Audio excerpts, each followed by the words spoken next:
Ano ang kaya mong gawin para sa iyong mahal sa buhay na pinaslang ng mga aswang? Handa mo kayang ibenta ang iyong sarili sa dilim para lamang mapatay ang pumatay sa kanila? Tunghayan natin ang kwento ni Mando, isang antingero na berdugo, at kung papaano niya nilabanan ang mga aswang. Bago natin ituloy ang kwento mga kabaryo at kalakbay, sa mga hindi pa nakapag-subscribe sa ating channel, pindutin lamang ang subscribe button para updated kayo sa mga kwentong inilalabas namin. Yun lamang mga kabaryo. Maraming salamat. Magandang umaga po sa inyo, Sir Proy at Sir Ray, at sa lahat ng masugid na nakikinig dito sa inyong programa.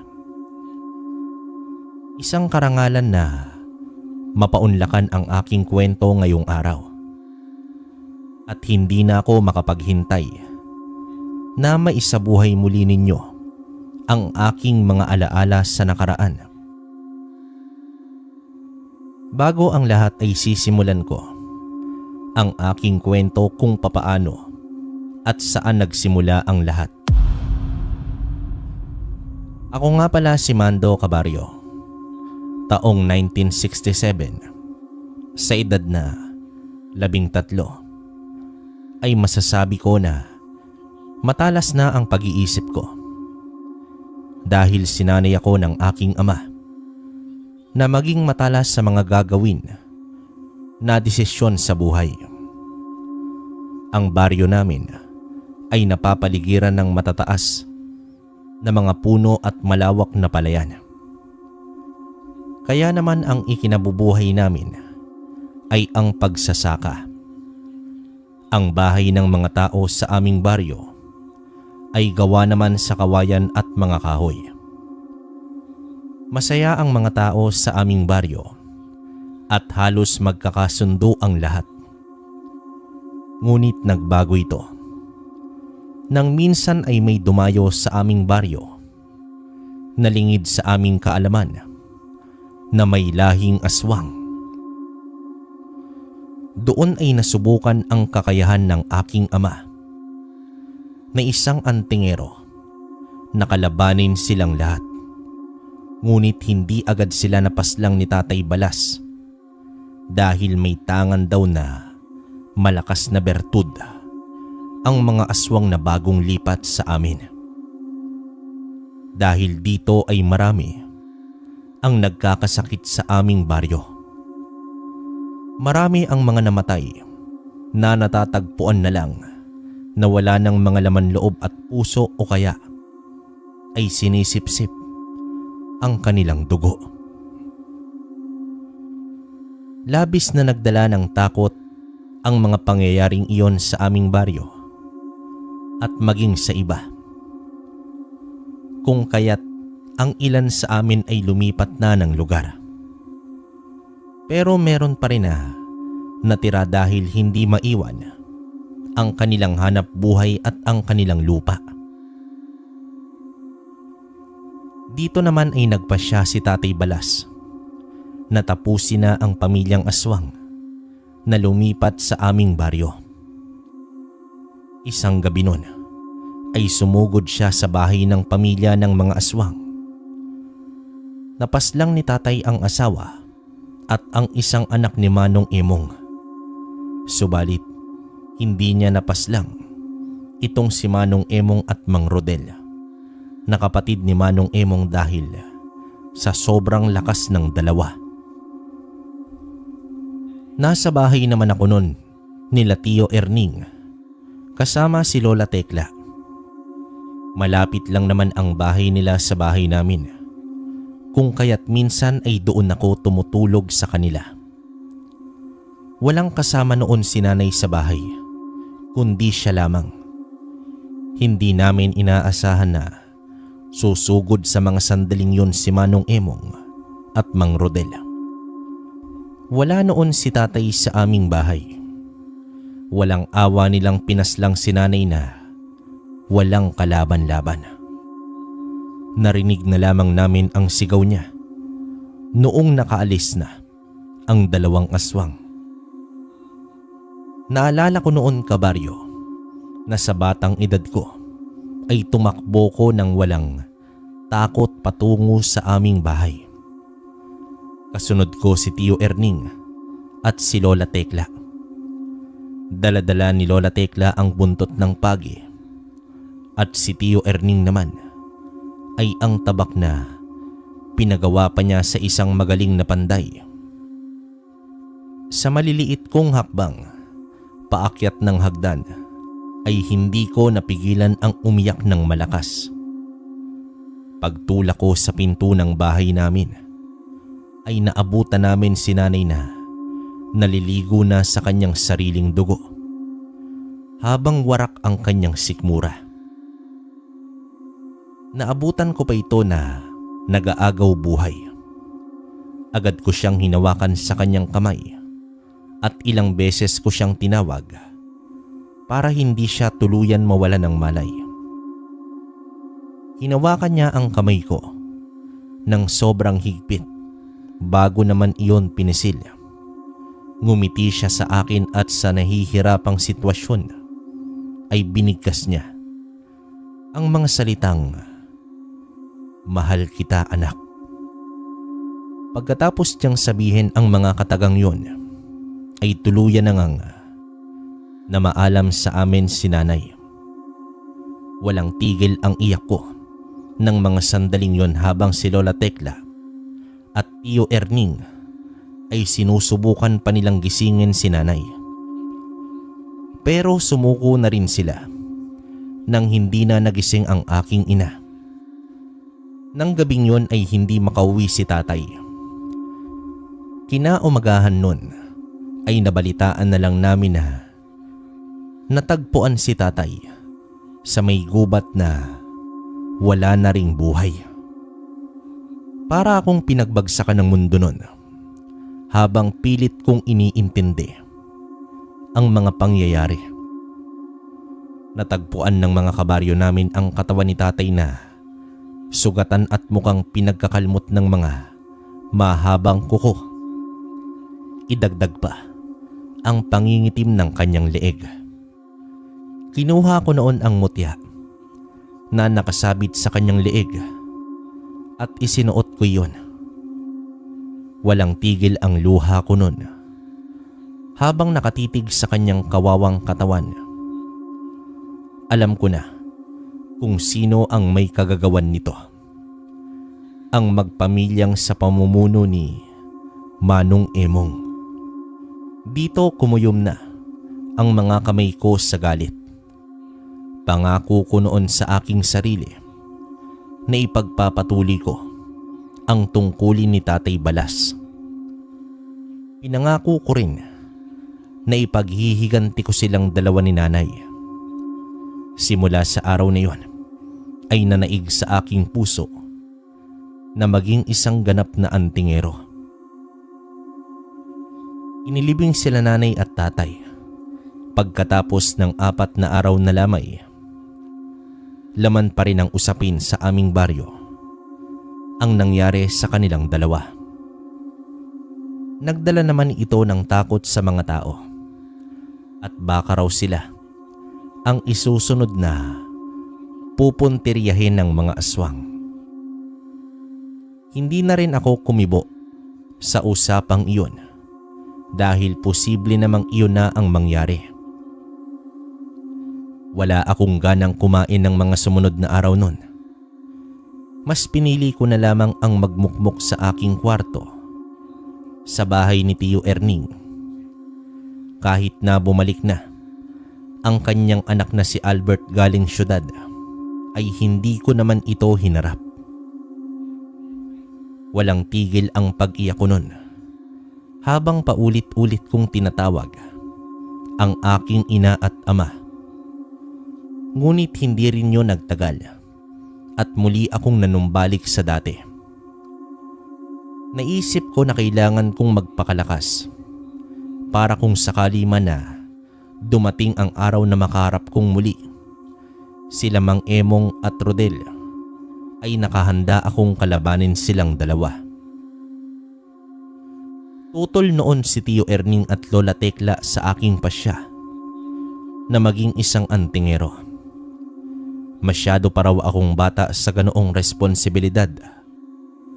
Pero pinagpipilitan ko ang aking gusto at hindi ko sila sinunod. Kaya naman ay napilitan na lamang silang dalawa na suportahan ako. Lumipas ang 10 taon.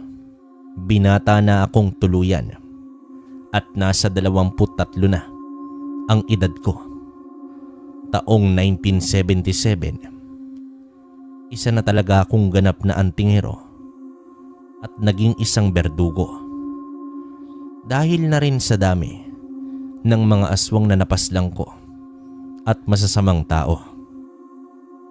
Isang gabi ay naghahasa ako noon ng aking tabak na pinagawa ko pa sa isang magaling na panday.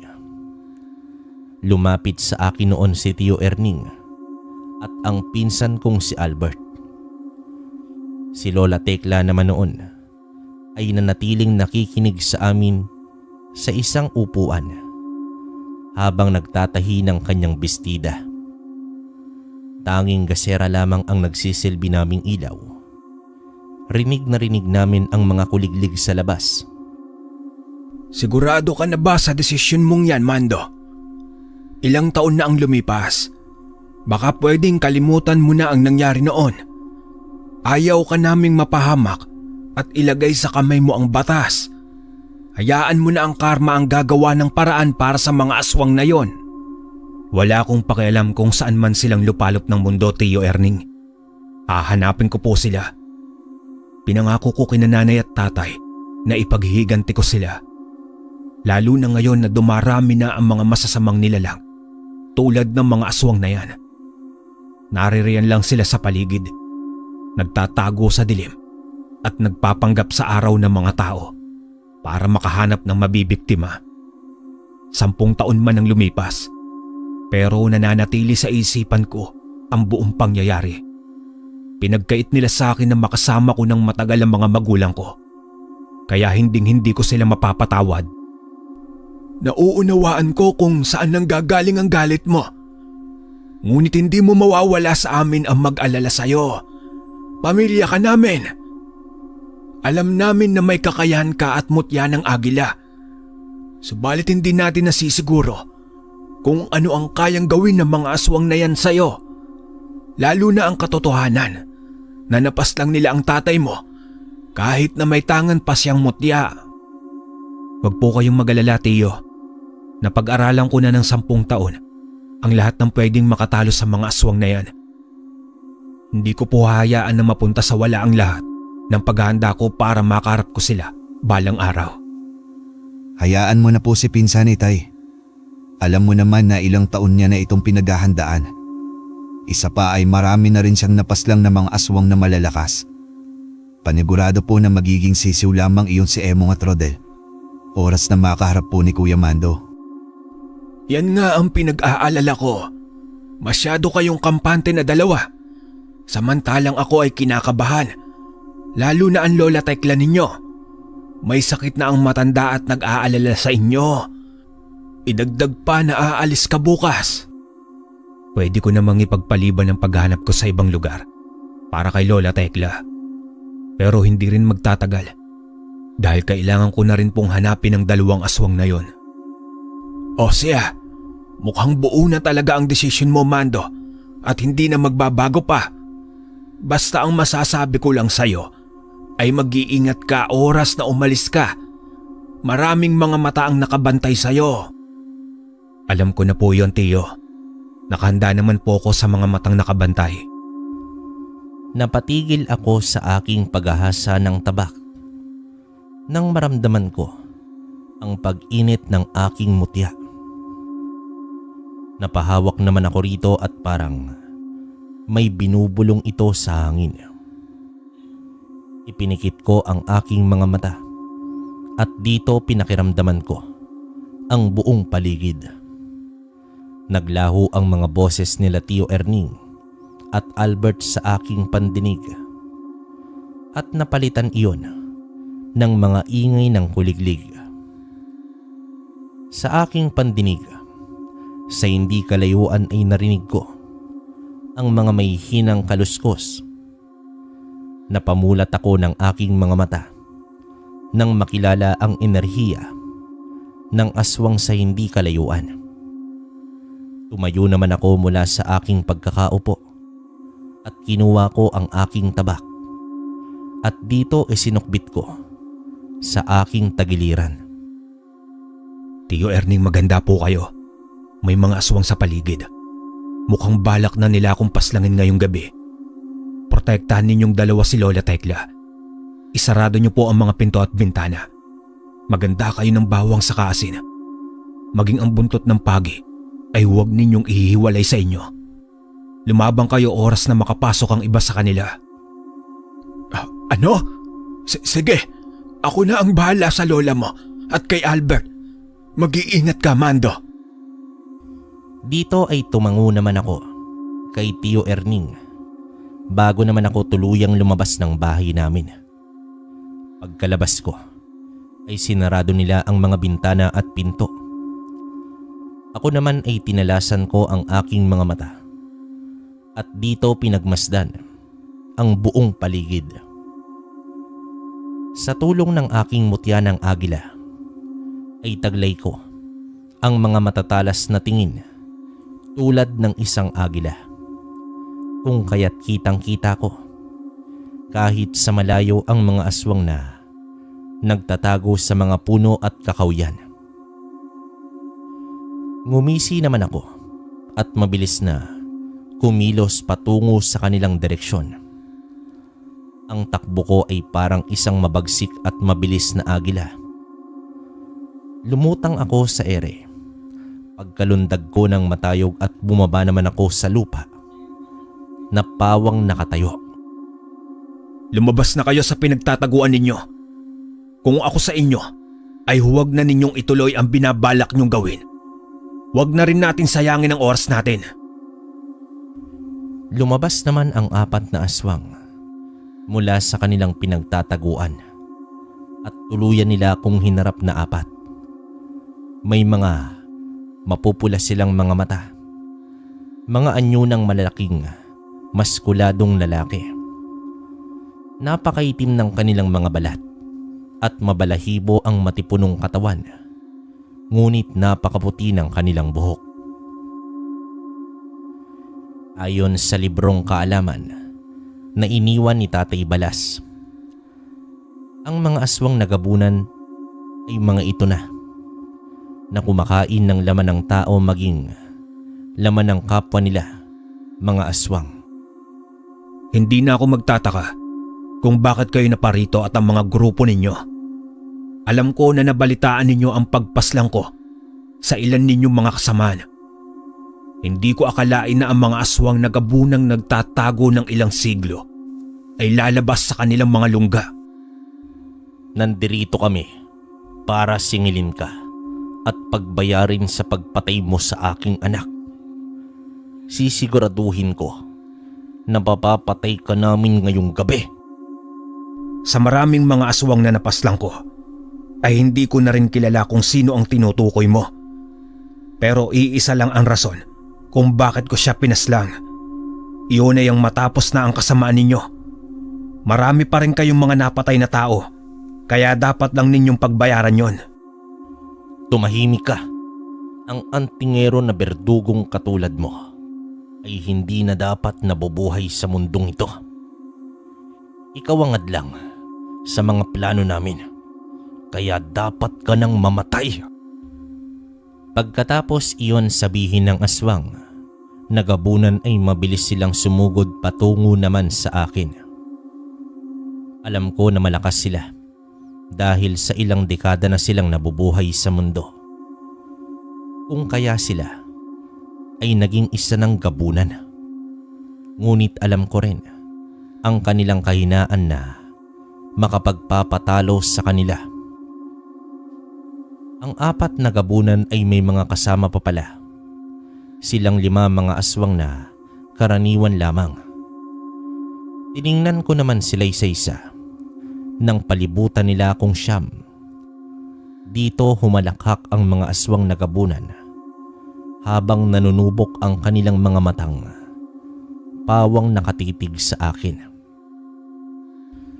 Sumugod ang dalawa sa kanila patungo sa akin at agad naman akong umiwas, pero hindi ko inaasahan ang malakas na sipa mula sa kanilang kasama. Lumipad naman ako patungo sa may kakawyan, pero agad kong naibalanse ang katawan ko, kaya't napatayo na rin akong bumagsak sa lupa.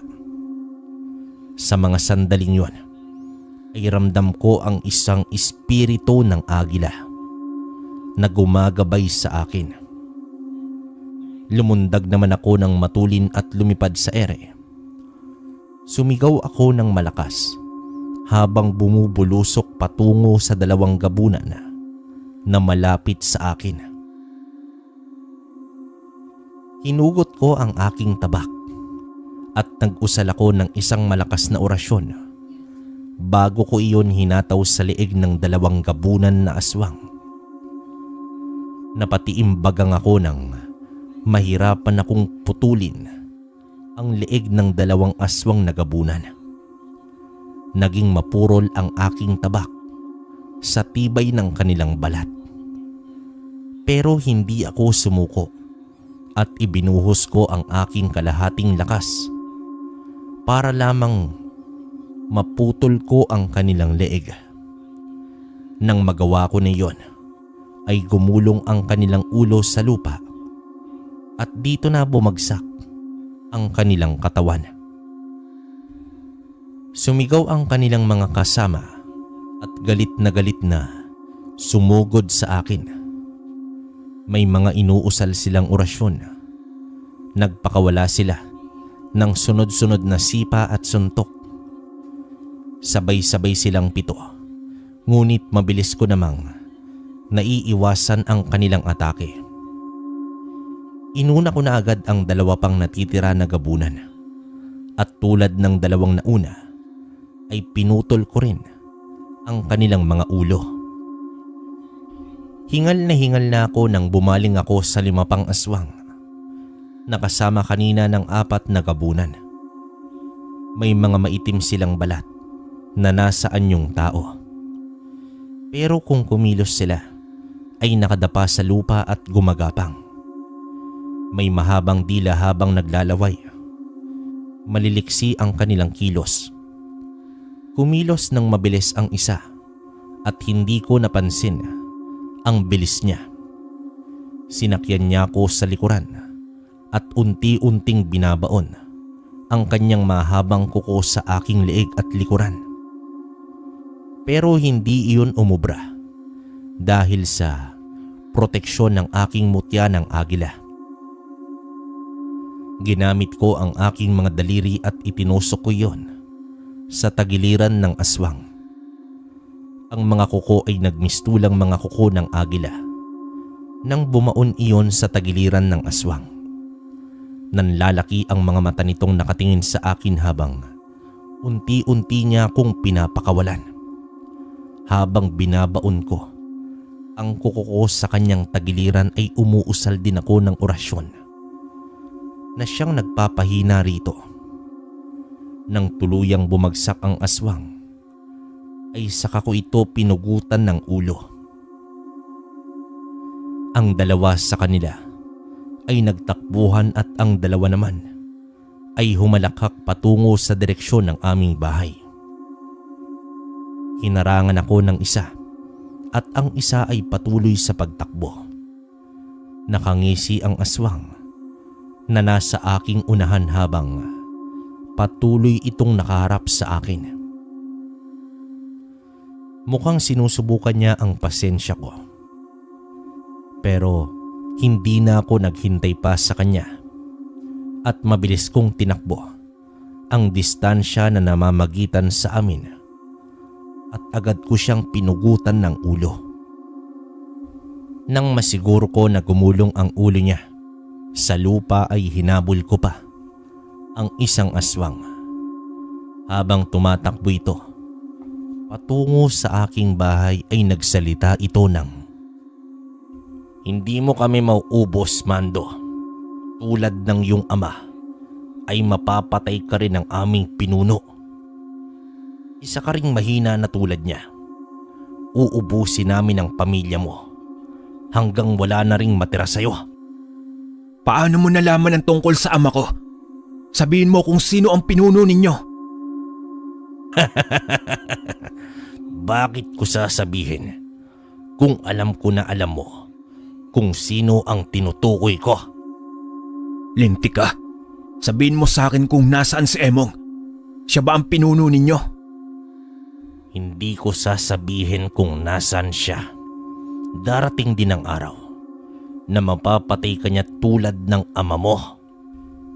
Sa galit ko ay lumundag ako at lumipad sa ere. Bumulusok ako ng mabilis patungo sa direksyon nito at agad kong tinabas ang kanyang ulo. Sumirit ang dugo nito mula sa leeg at pinagmasdan ko ang ulo nitong gumulong sa lupa. Habang pinagmamasdan ko ang paggulong ng ulo ng aswang sa lupa, ay bigla ko na lamang narinig na sumigaw itong si Tio Erning mula sa loob ng bahay. Tinatawag niya ang aking pangalan, kung kaya't mabilis akong kumilos at parang isang tulad ng agila ay mabilis akong lumipad patungo sa aming bahay. Sinipa ko ang pinto para bumukas iyon. At dito ko naabutan si Tio Erning na nasa kandungan niya si Lola Tekla na naliligo na sa kanyang sariling dugo. Si Emong, narito siya. Siya ang pumatay sa lola mo, Mando. Habulin mo siya. Napamura naman ako ng malutong nang marinig ko ang sinabi sa akin ni Tio Erning. Dito mabilis akong lumabas ng bahay at tinalasan ko ang aking mga mata sa dilim. Hinanap ko kung nasaan si Emong pero hindi ko siya makita-kita. Sinuyod ko ang buong kagubatan at umabot na ako sa ibang baryo, ngunit hindi ko na siya nahabol pa. Dito bumalik ako ng bahay at agad kong niyakap si Lola Tekla. Ano ang atraso natin sa aswang na yon? At iniisa-isa niya ang mga mahal ko sa buhay. Ano? Marahil ay naghihigante rin siya sa pagpatay ng tatay mo sa buong pamilya niya. Kaya kanya binabalikan hanggang hindi tayo nauubos. Kung ganoon po, kailangan ninyong umalis, Tio. Pagkatapos ng libing ni Lola Tekla ay umalis na kayo rito ni Albert. Pero paano ka, Mando? Hindi ka ba sasama sa amin? Hindi po, Tio Erning. Kinakailangan kong tapusin ang kasamaan ni Emong. Hindi rin matatahimik ang loob ko kung hindi ko po siya mapapatay. Hahanapin ko siya kung saan man siya nagtatago. Tumungo kayo ni Albert sa syudad. Pero Kuya Mando, hindi ka po namin kayang iwan na mag-isa. Huwag kang mag-alala, Albert. Kaya ko ang sarili ko. Susunod ako kapag natapos na ang lahat. Nang gabing yon ay dinasalan namin si Lola Tekla. Lumabas pa ako ng bahay nun at inisa-isa kong sinunog ang katawan ng mga aswang. Lumipas ang 3 araw ay inilibing na rin si Lola Tekla. Sina Tio Erning naman at Albert ay tumungo na sa Maynila. Naiwan akong mag-isa pero agad din akong nag-impake. Dala ang aking 2 bag na ang laman ay mga kasangkapan at mga patalim sa pakikipaglaban sa mga aswang. Nagdala na rin ako ng ilang mga damit. Bala kong lumipat sa ibang lugar kung saan nabalitaan ko na saan kumukuta itong si Emong at nagpaparami ng kanyang lahi. Pagkarating ko sa kabilang bayan ay sinundo naman agad ako ng kaibigan kong si Ricky. Simula pagkabata ay kaibigan ko na siya. Kaso nga lang lumipat sila sa kanilang bayan dahil sa lumaganap na mga aswang noon sa aming baryo. Ito ang nagbalita sa akin na sa kanilang bayan at baryo mismo nakatira itong si Emong. Habang sakay kami ng tricycle papasok sa loob ng kanilang baryo ay hindi niya maiwasan ang nagkwento tungkol kay Emong at sa kasamahan nito. Hindi na rin mapalagay ang mga tao sa aming baryo, Mando. Nagsisilipatan na nga ang iba. Gusto rin sana naming lumipat, pero may hirapan naman kami sa pagsimula. Kaya nagdadasal na lang kami tuwing gabi at naglalagay ng mga asin at bawang sa paligid para hindi kami salakay ng grupo ni Emong. Huwag kang mag-alala, Ricky, nandito na ako. Lumipat ako rito sa baryo ninyo para hanapin si Emong. Malaki ang atraso niya sa akin at sa pagkakataong ito, sisiguraduhin ko na mapapatay ko na siya. Umaasa na lang kami sa iyo, Mando. Sana sa pagkakataong ito ay matapos na talaga ang kasamaan ni Emong, lalo na ng kanyang kapatid na si Rode na nag-aasik ng labim. Hindi na sila natatakot sa mga tao para silang pinakawalan sa hawla pagkatapos ng ilang taon na pagkakakulong. Gagawin ko ang makakaya ko para matapos na ang kanilang kasamaan. Alam mo ba kung saan sila namamalagi?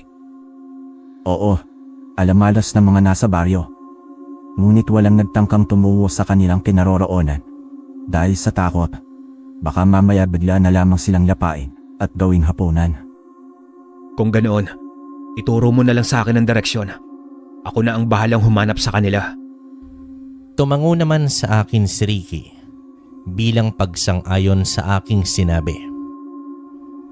Nang makarating kami sa kanilang baryo, ay tinalasan ko agad ang aking paningin at pakiramdam. Wala naman akong kakaibang napansin nang makababa kami sa baryo nila Ricky. Ngunit nang patungo na kaming dalawa sa dulong bahagi ng kanilang baryo, ay nakaramdam agad ako ng isang malakas na enerhiyang nagmumula sa kabilang bundok. Tinanong ko naman si Ricky kung doon kumukuta sila Emong at ang sinagot niya naman sa akin ay oo. Dito napangisi ako. Hindi lang sa kabilang bundok nagmumula ang itim na enerhiya ng mga aswang, kundi maging sa baryo nila Ricky ay may mga aswang na nagpapanggap na tao. Mag-iingat kayo sa mga kabaryo ninyo, Ricky. Hindi lahat ng mga nandirito ay tao. Ang iba sa kanila ay mga aswang. Mukhang nayanggaw na sila ni Emong. Mag-iingat kayo sa mga pagkaing binibigay nila. Pigaan nyo ng kalamansi nang masiguro nyo ang pagkaing kinakain ninyo. Mas mabuti na mag-ingat kayo. Kung ganoon, Mando, ay halos mga aswang na ang nasa baryong ito. Hindi patuloy yan, Ricky. Ngunit mangyayari iyon kung hindi ko agad mapatay si Emong. Nakakakilabot, nakakatakot na ang panahon ngayon. Hindi naligtas ang lumabas tuwing gabi at maging ang mga pagkain. Lakasan mo ang loob mo, Ricky. Magdasal kayo. Pinatuloy ako ni Ricky sa kanilang tahanan. Binati ko naman ang mga magulang niya at bakas sa kanilang muka ang pag-asa at ang ginhawa ng makita nila ako. Doon sana nila ako patutuloyin sa kanilang tahanan, ngunit tumanggi ako. Ayaw ko silang madamay kung sakali mang maisip ni Emong ang sumalakay sa akin. Mas mabuti nang walang alam ang aswang na yon sa pagparito ko at kilala ko sila Ricky. Kaya naman ay tumuloy ako sa kanilang kamalig na malayo sa kanilang bahay. Kumpleto naman doon. May mga lutuan at pagkaing nakaimbak. Nagpahinga muna ako buong hapon at pagsapit ng 6:00 ng gabi ay nagsimula na akong mag-orasyon. Pinapalakas ko ang aking mutya at ang pag-iimbak ko sa tigalpo. Oras na mapuno ang orasyon na tigalpo ay gagamitin ko yon laban kay Emong. Oras na magkaharap kami, ngayong gabi o sa mga susunod na mga araw. Pagkatapos kong magdasal at kumain ay naisipan ko namang magbasid sa buong baryo. Dito lumabas ako ng kamalig at pinagmasdan ang buong paligid. Nasa loob na ng kanilang bahay ang mga tao. Nakasara ang pinto at bintana. Wala silang ginagawang ingay sa takot na baka sila ang sugurin ng mga aswang na kampon ni Emong. Pinatalas ko ang aking mga mata habang lumulutang sa ere. Sa bawat lukso ko ng matayog, nahagip ng matalas kong mga mata ang isang bahay sa hindi kalayuan. May namataan akong isang aswang na nasa bubungan ng bahay na yon. Sumisilip ito sa loob. Kinuha ko naman ang aking tabak at mabilis kong pinalipad sa direksyon ng aswang. Tinamaan ang aswang sa likuran nito. Gulat na gulat ito habang pinapasadahan ang buong paligid. Hinahanap niya kung saan nagmula ang tabak na yon. Lumukso naman ito sa lupa at gumapang at inamoy-amoy ang amoy ko kung saan nanggagaling. Tumungo naman ako sa may sanga ng isang punong kahoy at doon ako nakaupo. Hoy, nandito ako aswang. Ako ba ang hinahanap mo? Tumingala naman ito sa akin at nagalit nang makita ako. Umalulong ito ng pagkalakas-lakas na parabang tinatawag ang mga kasamahan niya. Pero hindi ko yon hinayaan na mangyari. Oras na makarating iyon sa mga kasamahan niya ay panigurado na mapapahamak ang buong baryo. Kaya naman lumokso ko mula sa may sanga na kinalalagyan ko at mabilis kong tinarak ang punyal sa ulo ng aswang. Hinugot ko mula sa kanyang katawan ang tabak na tumarak sa pagkakahagis ko kanina at walang pagdadalawang isip na pinutol ko ang kanyang ulo. Ngumisi naman ako nang makitang wala na itong buhay. Umayos ako ng tayo at pinagmasdan ang buong paligid. Sa mga sandaling yon ay wala pa akong napapansin na kakaiba. Pero habang palalim na ng palalim ang gabi, ay nababalutan na ng malakas na enerhiya ang buong baryo. Napamura naman ako ng malakas ng maramdaman ko ang kakaibang enerhiya na nagmumula sa kabilang bundok. Tinalasan ko ang aking mga mata at para itong isang teleskopyo na nilalapit ang aking paningin sa kalayuan. Natanaw ko ang mga aswang na pababa na ng bundok at doon ay nakita ko si Emong na pinangungunahan ang kanyang mga kampon. Napamura ulit ako dahil sa pagkakataon na yon ay mukhang natunugan ito na naroon ako. Hindi na ako nag-aksaya ng oras at lumukso ako ng matayog para lumipad sa ere patungo naman sa bukana ng bundok.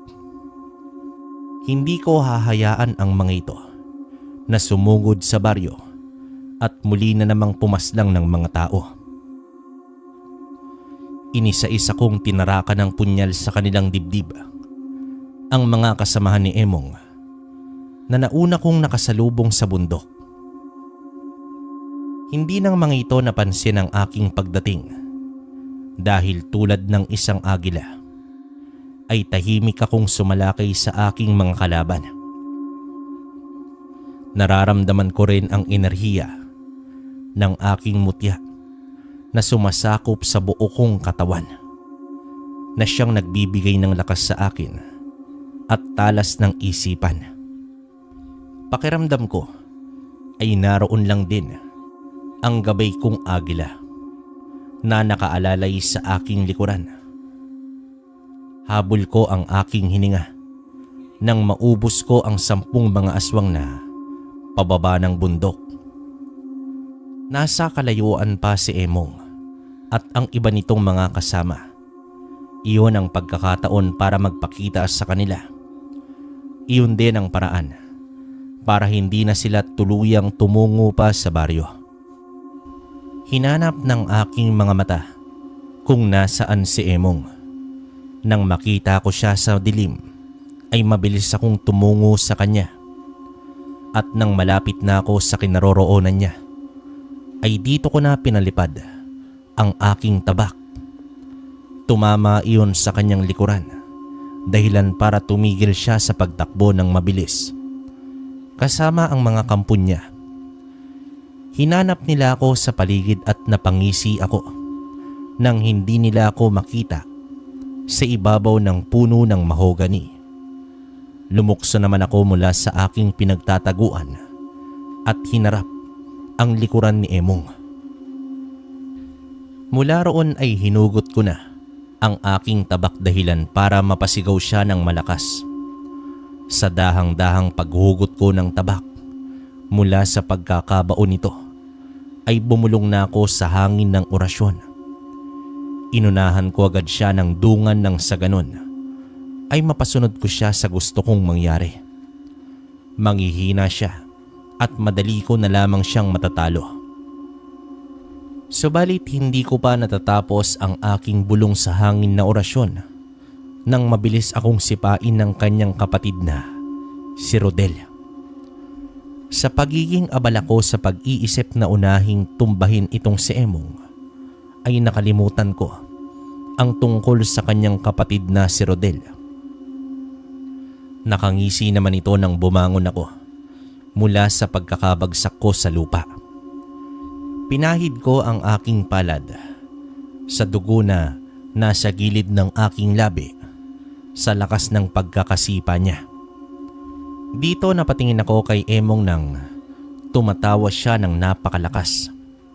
Kitang-kita ko ang pagkahilom ng sugat niya na gawa ng aking tabak.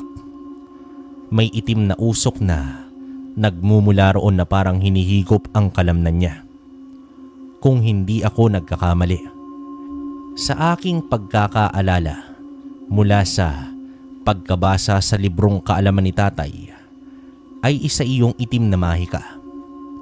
Nang lumingon sa akin si Emong, ay nanlilisik ang mga mata niyang purong pula habang nakatitig sa akin ng mariin. Hindi mo ako mapapatay, Mando. Tulad ng iyong ama ay sisiguraduhin ko rin na mamamatay ka ngayong gabi. Wala kayong laban sa kalakasan ko. Pagbabayaran ninyo ang pagpatay sa pamilya ko. At ikaw na lang ang natira, kaya ikaw ang pahihirapan ko bago kita paslangin. Isang pagkakamali ang ginawa mong desisyon, Mando. Hindi mo na sana pinili ang maging isang antingero. Pinili mo na lang sana ang maging normal. Tapos ano? Hahayaan ko na maghari kayong mga aswang sa mundo? Hindi ko hahayaan na mangyari yon, Emong. Hindi ko hahayaan na mapunta sa wala ang pagkamatay ng aking ama. At kung may mamamatay man ngayon, sisiguraduhin ko na ikaw yon. Walang laban ng mutya ng agila mo laban sa akin, Mando. Alam ko na batid mo sa mga sandaling to. Nataglay ko ang itim na bertud at ang itim na mahika. Kakampi ko na ang mga demonyo. Hindi lang ako aswang, kundi isa na ring demonyo. Hindi mo ako mapapatumba. Anong laban ng mutya mo sa isang tulad ko na kampon ng kadiliman? Nakakatawa ka, Emong. Wala akong pakialam kung tawagin mo pa ang lahat ng demonyo sa mundo para tulungan ka. Dahil kahit kailan, hindi nagtagumpay ang kasamaan sa kabutihan. Yan ang akala mo, Mando. Isang kabaliwan ang paniniwala mong yan. Isa kang malaking tanga na antingerong nagpapapaniwala na ang kabutihan pa rin ang nananalo. Kung kabutihan nga, bakit nanalo pa rin ang kasamaan sa mundo? Kahangalan niyang iniisip mo. Kumuyom ang kamay ko dahil sa sinabing iyon ni Emong. Alam ko na may punto siya sa mga sandaling yon.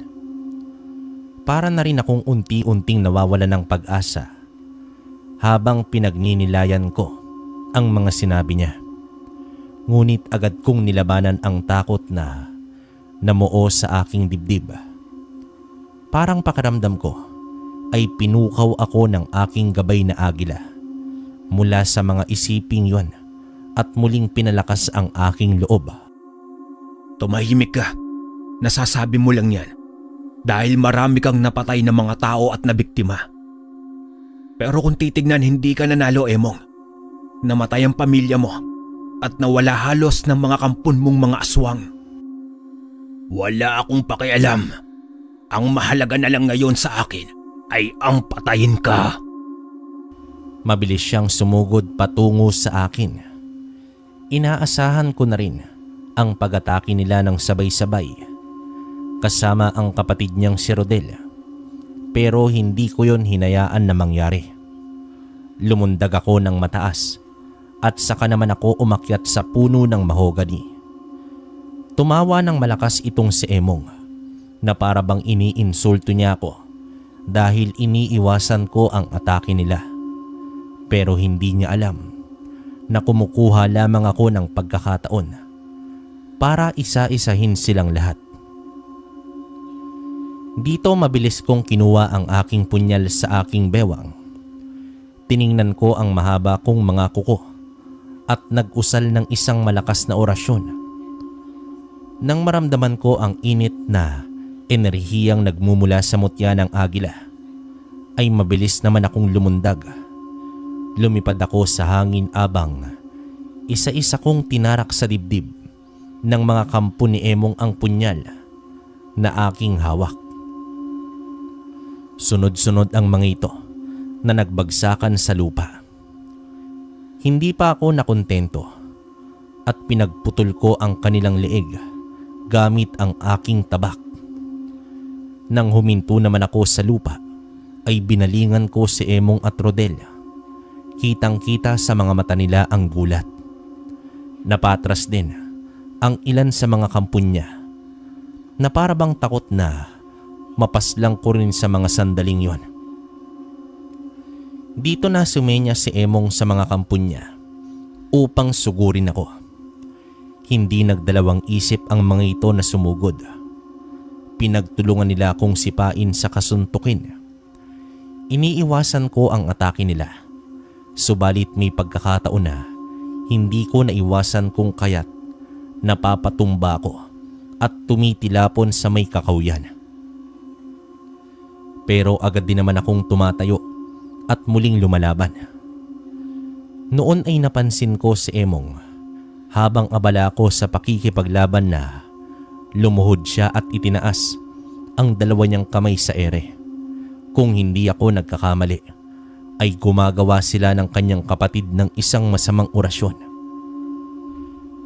Makaraan ang ilang sandali ay nakaramdam ako ng pananakit sa aking sikmura. Umakyat iyon hanggang sa aking ulo at puso. Napasinghap naman ako nang maramdaman ko ang pagbagal ng tibok ng aking puso. Dito napaluhod ako ng mahina. Hindi ko man lang maigalaw ang aking mga kamay kahit na anong pilit kong paggalaw roon. Maski ang aking paa ay hindi ko rin maikilos.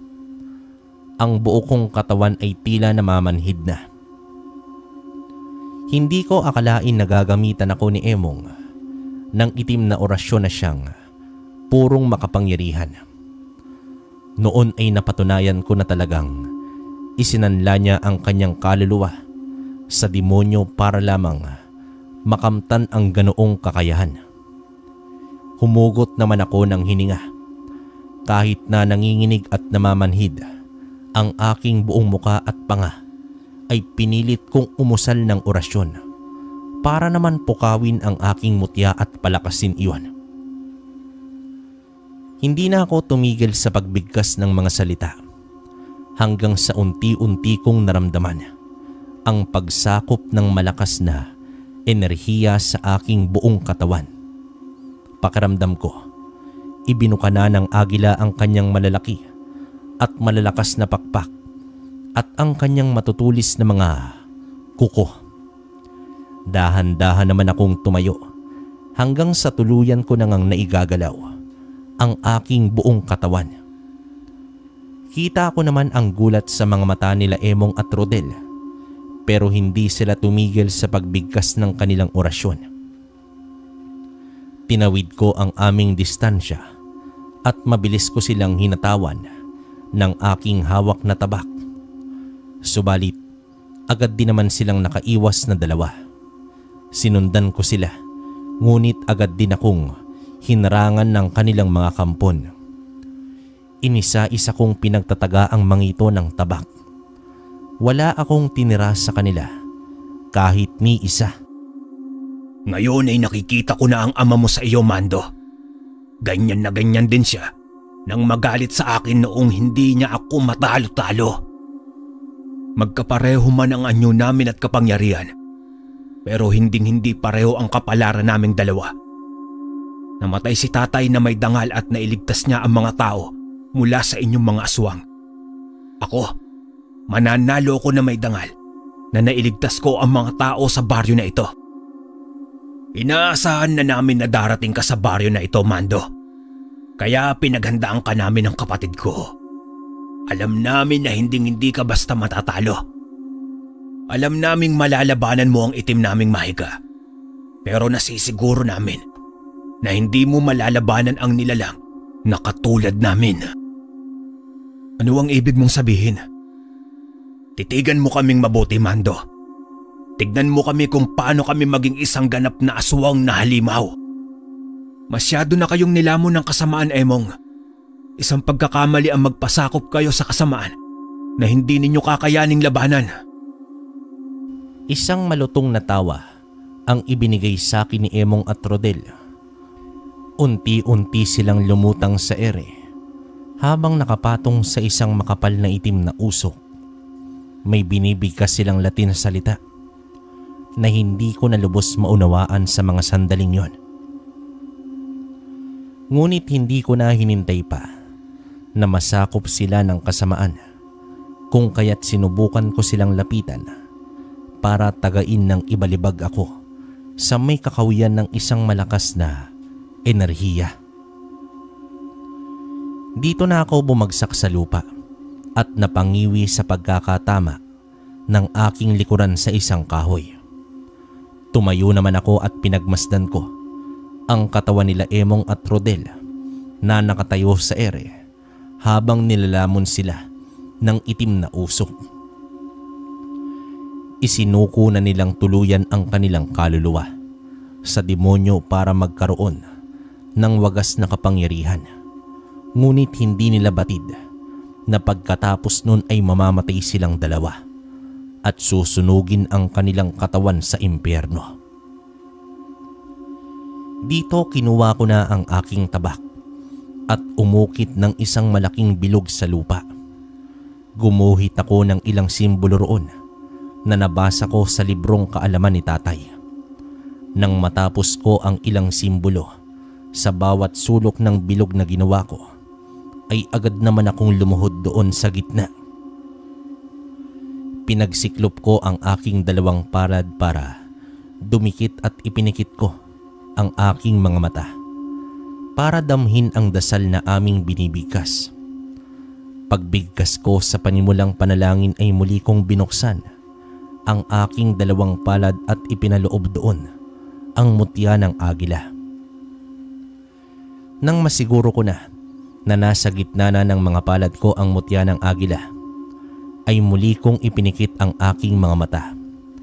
Nanalangin ako ng isang malakas na orasyon na siyang malakas sa lahat. Ginagamit ito ng isang matandang albularyo at antingero na siyang maalam sa lahat. At masaya ako na natutunan ko ito dahil sa librong iniwan sa akin ni tatay. Binigkas ko ng mabilis ang mga salita at ang panalangin. Sa bawat bigkas ko ay para bang naiipon ang enerhiya nun sa aking mutya sa sobrang init nito sa aking palad. Pero kahit pakiramdam ko ay parang nasunog na ang aking balat, ay wala akong pakialam. Hindi ko pa rin binibitawan ang mutya ng agila hanggat hindi iyon napupuno ng enerhiya. Makaraan ang ilang sandali ay naramdaman ko ang malakas na itim na kapangyarihan mula naman kay Emong at Rodel. Narinig ko na rin ang may hina at galit nilang ungol na tinatawag ako. Sinubukan nila akong lapitan, ngunit hindi sila makalapit sa akin. Para silang tinutulak ng enerhiyang nakapalibot sa aking katawan. Noong naramdaman ko na napuno na ang aking mutya, ay tumayo na ako at tiningnan sina Rodel at Emong. Sa mga sandaling yon ay hindi ko na sila makilala pa. Napakapangit ng kanilang muka. Para silang aso na nauulol habang naglalaway. May sungay na dalawa sa kanilang noo, habang ang kamay nila ay may matutulis at mahabang kuko. Mabilis silang kumilos at hindi ko napansin na nakalapit sa akin. Pero kahit anong lapit ang kanilang gawin, ay hindi naman nila ako nasasaktan. Anong ginawa mo, Mando? Anong klase ng orasyon ang ginamit mo para hindi ka namin masaktan? Sinabi ko na sa inyo kanina pa, ginawa nyo lang na mga tanga ang sarili ninyong dalawa. Ibinenta ninyo ang kaluluwa ninyo sa demonyo. Ngayon dahil sa ginawa ninyo, ay hindi talaga kayo makakalapit sa akin. Malakas ang pananampalataya ko sa Diyos at ginawa kong dasal kanina ay humingi ako sa Kanya ng tulong para matalo ko kayo. Lumapit naman ako sa kanilang dalawa at ibinaon ko ang aking punyal sa dibdib ni Emong. Habang binabaon ko ng unti-unti ang punyal, ay umuusal ako ng dasal. Humiyaw sa sobrang sakit itong si Emong. Nagpupumiglas siya, pero hindi ko siya hinayaan na makaalis mula sa pagkakabaon ko ng punyal. Mas nilakasan at binilisan ko pa ang aking dasal hanggang sa unti-unti ay nanlaki ang mga mata ni Emong. Para siyang naubusan ng hininga. Nanginig ang buo niyang katawan. Nangisay na para bang nag-aagaw buhay na. Sinubukan niya pa akong sakalin, ngunit hindi niya ako mahawakan sa init na lumalabas sa aking katawan. Ilang sandali, mulagta ang mga mata ni Emong na bumagsak sa lupa. Wala na siyang buhay. Pinulot ko ang aking tabak at walang emosyon na pinutol ang kanyang ulo. Pagkatapos ko yung gawin, ay binalingan ko si Rodel na noon ay galit na galit. Sinugod niya ako, ngunit agad akong nakaiwas sa atake niya. Muli siyang sumugod sa akin at noon ay hindi na ako umiwas. Natigil sa ere ang kanyang kamay na akma sanang sasaksak sa akin. Napasigaw siya nang hawakan ko siya sa kanyang pulso. Nagpumigla siya dahil para siyang nasusunog dahil sa init na nagmumula naman sa aking palad. Wala na akong hinintay na sandali at ibinaon ko na rin ang punyal sa kanyang dibdib. Gaya ng ginawa ko kay Emong, ay ganun din ang ginawa ko kay Rodel. Nang bumagsak ito sa lupa, ay agad ko rin siyang pinugutan ng ulo. Kumuha naman ako ng posporo at sumindi ng apoy para sunugin ang kanilang bangkay. Sa mga sandaling yon, ay ramdam ko ang panghihina ng aking katawan. Masyado kong nagamit ang aking normal na lakas kanina sa dasal kong kaya't medyo hilo ko pagkatapos ng laban. Nang matapos kong masunog ang bangkay ng mga aswang na aking napaslang ay sinubukan kong umuwi sa kamalig. Ngunit hindi pa ako nakakarating ay bigla na lamang nandilim ang aking paningin at dito nawalan ako ng malay. Kinabukasan ay nagising na lamang ako dahil sa ingay sa paligid. Dahan-dahan kong minulat ang aking mga mata at liwanag ng araw ang sumalubong sa akin. Dito tiningnan ko ang aking katawan at pinakiramdaman ang aking sarili, ngunit wala namang masama na nangyari sa katawan ko maging sa loob ko. Bumuntong hininga ako, saka ako napahilamos sa aking muka. Nang pagmasdan ko ang aking kinaroroonan, ay napagtanto ko na nasa bahay na ako nila Ricky. Mabilis naman akong bumangon mula sa katre at lumabas ng kwarto. Naabutan ko noon si Ricky at ang kanyang ina at ama na naghahanda na ng pagkain sa mesa. Binati ko silang lahat. Kinamusta naman ako ng ina ni Ricky at sinabi ko naman na ayos lang ako. Ngumiti ito sa akin at maging ang tatay ni Ricky. Pagkatapos nun ay pinahanda na nila ako at mag-uumagahan na raw. Si Ricky naman ay lumapit sa akin at hinila ako pabalik sa kwarto na pinanggalingan ko. Agad niyang sinara ang pinto at hinarap ako. Kumusta ang pakiramdam mo, Mando? Wala bang masakit sa'yo? Wala naman, Ricky. Ayos na ang pakiramdam ko. Magaan at pakiwari ko ay malakas pa ako. Nakita kita kaninang umaga. Maaga kasi akong nagising.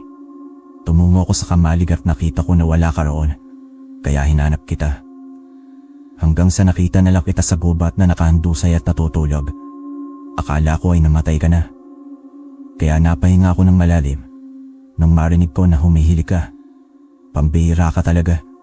Ano ba ang nangyari? Ano, nakaharap mo ba sina Emong? Wala na kayong dapat na ipag-alala pa, Ricky. Ligtas na ang baryo na ito mula sa kanya. Ngunit hindi pa kayo dapat na maging kampante. Nandyan pa ang ilan sa mga kampo niya na umaaligid sa paligid. Kailangan pa rin natin mag-ingat. Ngunit ang mahalaga ay wala na ang kanilang pinuno. Maraming salamat sa iyo, Mando. Nang dahil sa iyo ay hindi na malalagay sa kapahamakan ang baryong ito. Walang anuman. Sa ngayon ay kailangan ko na muna magpahinga. May kailangan din kasi akong puntahan. Masaya ako dahil nabigyan ko rin sa wakas ng hustisya ang aking mga magulang. Masaya rin ako para sa iyo, Mando. O siya, bago ka tumungo sa pupuntahan mo ay mag-almusal na muna tayo. Baka naiinip na rin si nanay sa paghihintay sa atin. Dito napangiti na lamang ako sa sinabing iyon ni Ricky. Sabay nga kaming lumabas ng kwarto at kumain ng agahan. Pagkatapos nun ay namaalam na rin ako sa kanya at sa kanyang mga magulang. Nabanggit ko rin sa kanila na lilipat na akong tuluyan sa kanilang baryo dahil kinakailangan ko pa silang protektahan laban sa mga kampon pa ni Emong. Pero ang malaga sa akin ng mga sandaling yon ay wala na ang aswang na siyang kinatatakutan ng lahat. Pagkagaling ko sa baryo nila Ricky ay tumungo naman ako sa aming bayan. Pumunta naman ako sa sementeryo kung saan nilibing sila nanay, tatay at lola Tekla. Daladala ko ang bulaklak at kandila na binili ko. Pagkarating ko sa kanilang puntod ay inilagay ko yon sa lagayan na naroon. Sinindihan ko rin ang kandila.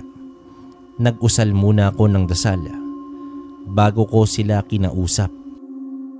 Sa wakas, inay, tay at lola, nabigyan ko na rin po ng hustisya ang pagkamatay ninyo. Napatay ko rin si Emong. Ngayon ay mabibigyan na ng kapayapaan ng baryo natin at ang baryo nila Ricky. Pero hindi ibig sabihin nun ay dito na lang magtatapos ang lahat. Alam ko na marami pang mga pagsubok na darating at kapahamakan. Ang hiling ko lang po sa inyo ay gabayan sana ninyo ako sa lahat ng aking laban. Tulungan niyo ako na matupad pa ang mga misyon na darating sa aking buhay at mapagtagumpayan kong tapusin ang aking tungkulin. Nay, tay, lola, mahal na mahal ko po kayo. Pagkatapos kong kausapin sila ay nag-usal muli ako ng dasal para sa kanilang kaluluwa. Nagtagal muna ako roon ng ilang sandali hanggang sa nagpaalam na ako sa kanila. Pagdating kong muli sa bayan ay nagrenta ako ng telepono para tawagan ko sila Tio Erning sa Maynila. Nang sagutin ni Tio ang aking tawag, ay ibinalita ko sa kanila ang pangyayari. Gusto sana niyang bumalik sa amin dahil nag-aalala siya sa akin pero pinigilan ko ito. Sinabi ko sa kanya na mas mabuting kasama niya ang kanyang pamilya. Pinangako ko rin sa kanya na tutungo ko sa Maynila. Oras na matapos ko ang dapat kong tapusin sa amin. Wala nang magawa si Tio Erning kundi ang pumayag. Binilinan niya ako na mag-iingat at hihintayin niya ako sa pagdating doon sa may syudad. Matapos nga ang aking misyon na natira sa aming baryo at kay Lariki, ay dito na ako lumawas ng Maynila, kabaryo. Hanggang sa dito na ako nagkaroon ng asawa at tumanda. Hanggang ngayon ay ginagamit ko pa rin ang mutya ng agila oras na may nangangailangan ng tulong.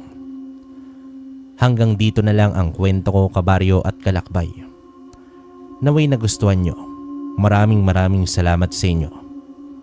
Wakas.